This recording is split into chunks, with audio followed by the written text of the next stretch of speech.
দেশের চাহিদা মিটিয়ে মেহেরপুরের পাতাকপি রপ্তানি হচ্ছে সিঙ্গাপুর ও মালয়েশিয়ায়। রপ্তানি পণ্যের তালিকায় যুক্ত হওয়ায় তৈরি হয়েছে বৈদেশিক মুদ্রা আয়ের নতুন সম্ভাবনা। অল্প খরচে অধিক লাভ হওয়ায় পাতাকপি চাষে আগ্রহ বাড়ছে কৃষকদের। ফারুক আহমেদের প্রতিবেদন, জানাচ্ছেন মাহমুদ আক্তার। কৃষি নির্ভর জেলা মেহেরপুর থেকে চলতি বছর শুরু হয়েছে বাঁধাকপি রপ্তানি। রপ্তানিকারক প্রতিষ্ঠান কৃষি অফিসের সহায়তায় মাঠ থেকে বাঁধাকপি সংগ্রহ করছেন। ক্ষেত থেকে সাদা কাগজে মুড়িয়ে বস্তা ভর্তি করে রপ্তানি উপযোগী করা হচ্ছে এসব কপি।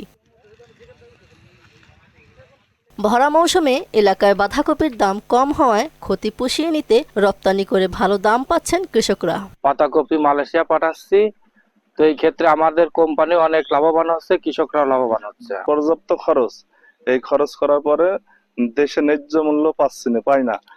এই বিদেশে যাওয়ার কারণে আমাদের অনেক চাষ একটু ভালো হচ্ছে, লাভবান হচ্ছে। যদি আমরা বিদেশের রপ্তানি না করতে পারতাম আমাদের তো বিশাল লস হয়ে যেত। বাজার দর আমরা বিভিন্ন কোম্পানিকে দিচ্ছি, এতে চাষি প্রচুর লাভবান হচ্ছে। যেহেতু দেশের বাজার 20,000 30,000, ওটা খরচ তাছাড়া বেশি হয়ে যায়। সরকারিভাবে যদি কৃষিকে ভর্তুকি দেওয়া হয় তবে এগুলোর জন্য খুব ভালো হয়। কৃষকদের সার্বিক সহযোগিতা করার পাশাপাশি রপ্তানিতে সহায়ক ভূমিকা পালন করছে বলে জানান এই কৃষি কর্মকর্তা। কৃষি অফিসের পক্ষ থেকে চাষিদের পাতাকপি চাষ, যেটা বাঁধাকপি বলি আমরা, বাঁধাকপি চাষে আগ্রহী এবং সার্বিক সহায়তা এবং এদের ক্ষতিগ্রস্ত না হয়, এই কপিগুলো আমরা বিদেশি রপ্তানির জন্য বিভিন্ন মাধ্যমে আমরা যোগাযোগ করে থাকি এবং তাদের কাছ থেকে নিয়ে আমরা বিভিন্ন কোম্পানির মাধ্যম থেকে আমরা বিদেশি রপ্তানি করি। 1 বিঘা জমির বাঁধাকপি স্থায়ীভাবে বিক্রি করলে 30,000 টাকা পাওয়া যায়, যেখানে রপ্তানি করলে আয় হয় 60 থেকে 70,000 টাকা।